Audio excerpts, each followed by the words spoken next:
Andito naman po tayo sa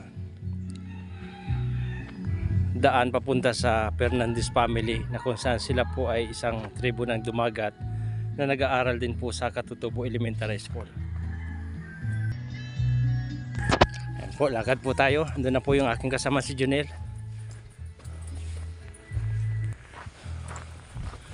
Ito naman po ay halos 3.5 kilometers mula sa kanilang bahay. Naglalakbay po sila patungo sa paaralan.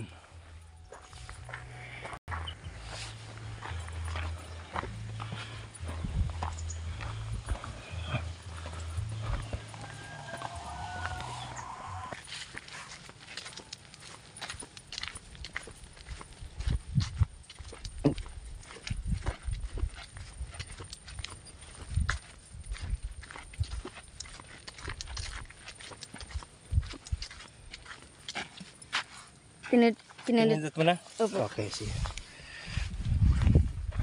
Ganun.